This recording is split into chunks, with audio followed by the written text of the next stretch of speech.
گزشتہ کئی سالوں سے کراچی اور خصوصاً مہاجر عوام جو مایوسی اور نا امیدی سے دوچار تھی، اس میں دوبارہ سے جینے کی امنگ اور خود کو سیاسی طور پر متحرک کرنے کی لگن اس وقت پیدا ہوئی کہ جب بانی ایم کیو ایم جناب الطاف حسین صاحب نے جنوری 2025 کو تبدیلی اور خوشخبری کا سال قرار دیا، اور پھر 25 جنوری کے بعد 6 جنوری کی تاریخیں سامنے آئی کہ بہت کچھ تبدیل ہونے جا رہا ہے۔ لیکن ان دونوں تاریخوں کے گزرنے کے بعد مہاجروں میں پھر سے سیاسی یتیمی کا احساس بڑھنے لگا،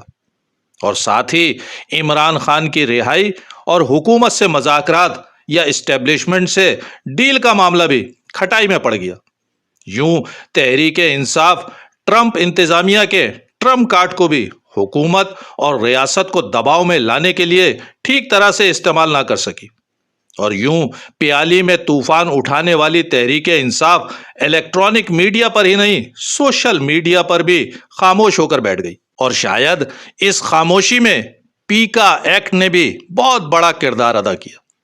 وہ جو تحریک انصاف کی جانب سے حکومت، فوج اور عدلیہ کے خلاف جھوٹا اور منفی پروپیگنڈا تسلسل کے ساتھ سوشل میڈیا پر کیا جا رہا تھا، اس پر مکمل خاموشی اس نئے قانون کہ جس میں بھاری جرمانے اور سخت ترین سزائیں رکھی گئی تھی، اس نے بھی ڈر اور خوف پیدا کر دیا۔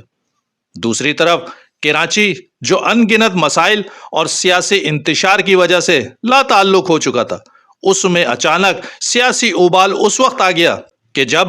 ڈمپر، لوڈر اور پانی کے ٹینکروں کے ٹائروں کے نیچے بے گناہ کراچی کے شہریوں کی جانیں ضائع ہونے لگیں،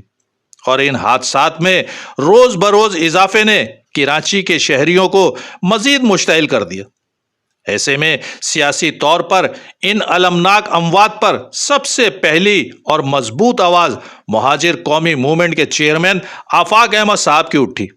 کہ جس نے سیاسی طور پر تنہائی کا شکار ہونے والے کراچی کی ساری ہمدردیاں نہ صرف سمیٹ لیں، بلکہ اس ہمدردی میں مزید اضافہ اس وقت ہوا کہ جب آفاق احمد صاحب نے بیانات اور پریس کانفرنسز سے 2 قدم آگے بڑھ کر عملی میدان میں آتے ہوئے اس ٹریفک گردی میں ملوث ڈمپر مافیا کو 48 گھنٹے کا الٹیمیٹم دیتے ہوئے حکومت کو متنبہ کیا کہ اس مافیا کو ان کے طے شدہ اوقات میں سڑکوں پر آنے کی اجازت دی جائے،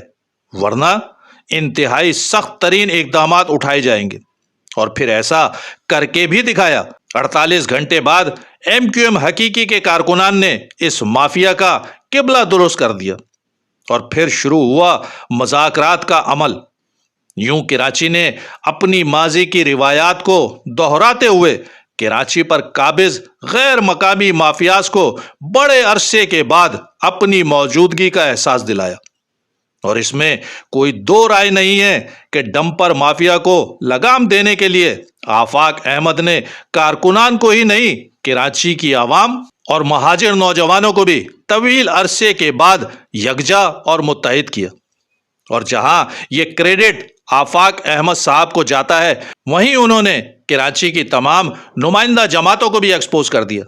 کہ کون تمہارے جینون ایشوز پر بات کرنے اور اسے حل کرنے میں سنجیدہ ہے۔ خصوصاً ایم کیو ایم پاکستان اس پورے اہم ترین مسئلے میں پردہ اسکرین سے مکمل طور پر غائب نظر آئی۔ وہ ایم کیو ایم کہ جن کا دعویٰ ہے کہ وہی اس شہر کی اصل نمائندہ جماعت ہے، ان کا حکومتوں کے ساتھ اتحاد، چاہے وفاق میں ہو یا سندھ میں ہو یا پھر کراچی پر راج کرتی مافیاز کے ساتھ گٹھ جوڑ ہو، ہر جگہ ان کی مجرمانہ خاموشی بری طرح ایکسپوز ہو گئی۔ وہ جو الطاف حسین صاحب پر بات کرتے ہوئے بھی کتراتے تھے اور اسے ریاست کا معاملہ کہہ کر ٹال دیا کرتے تھے، وہ آج آفاق احمد کی گرفتاری اور جیل کسٹڈی پر بھی مکمل طور پر مجرمانہ خاموشی اختیار کیے ہوئے ہیں۔ وجہ شاید یہی ہو کہ کراچی اور مہاجر ایشوز پر بات کرنا ان کے ڈائریکٹر اور اسکرپٹ رائٹرز کو پسند نہ ہو، لیکن بہرحال اس خلا کو فی الحال آفاق احمد صاحب نے بخوبی پور کرنے کی کوشش کی ہے۔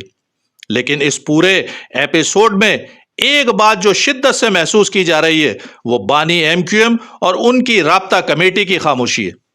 لندن رابطہ کمیٹی کی طرف سے الطاف حسین صاحب کے ہنگامی خطاب کا اعلان تو ہوا، لیکن پھر اسے نامعلوم وجوہات کی وجہ سے ملتوی کر دیا گیا۔ شاید یہ ڈیسائیڈ نہیں ہو پا رہا کہ آفاق احمد صاحب جو بظاہر ان کے سیاسی حریف بھی ہیں اور غدار نمبر 1 بھی کہلاتے ہیں، ان کی گرفتاری کی مذمت کی جائے یا خاموشی اختیار کی جائے۔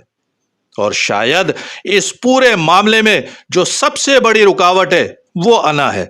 جو مذمت کرنے سے شاید روک رہی ہوگی۔ لیکن بطور صحافی اور کراچی کے شہری ہونے کے ناطے میری ذاتی اور صحافتی رائے یہی ہے کہ یہ سنہری موقع ہے کراچی کو بند گلی سے نکالنے، یہاں کے مقامی لوگوں کو احساس تحفظ دینے، ان کی سیاسی تنہائی کو دور کرنے، ان کے دیرینہ مسائل کو حل کرنے، ان پر برسوں سے مسلط پیپلز پارٹی کی حکومت سے نجات دلانے، یہاں پر قابض غیر مقامی مافیاز کو نکیل ڈالنے کا۔ کیونکہ ایک عام اور سیاست میں دلچسپی نہ لینے والے مہاجر کی بھی یہی سوچ ہے کہ جب الطاف حسین صاحب، مہاجروں کو زندہ لاشیں کہنے والے الطاف حسین کو لندن میں ڈرون حملے میں مروانے والے عمران خان کے لیے یک طرفہ طور پر خیر سگالی کے جذبات کا اظہار تسلسل کے ساتھ کر سکتے ہیں، تو آفاق احمد کے کہ جس نے الطاف حسین پر جبری پابندی کے خلاف بار بار آواز اٹھائی، تو اس کی گرفتاری پر مذمت کا بیان کیوں نہیں دے رہے؟ اور پھر لوگ یہ بھی سوال کر رہے ہیں کہ حادثات میں مرنے والے نہ آفاق احمد کے ورکر تھے نہ ہی رشتہ دار، وہ تو ہر زبان بولنے والے کراچی کے معصوم اور بے گناہ شہری تھے۔ کیا ان کے لیے آواز اٹھانا اور ان کے قاتلوں کی گرفتاری کے لیے حکومت پر دباؤ ڈالنا کراچی کی تمام ہی سیاسی اور مذہبی جماعتوں کی ذمہ داری نہیں ہے؟ اور خصوصاً الطاف حسین صاحب کہ جن کا دعویٰ ہے کہ وہ آج بھی کراچی اور سندھ کے شہری علاقوں کی سب سے مقبول جماعت کے لیڈر ہیں،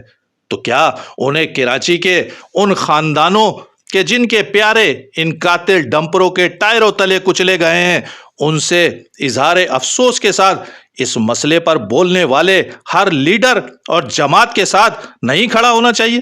میں سمجھتا ہوں کہ اب نہیں تو کبھی نہیں کہ مصداق اس شہر کی نبض پر ہاتھ رکھنے والے تمام دعوے داروں کو فیصلہ کرنا ہوگا۔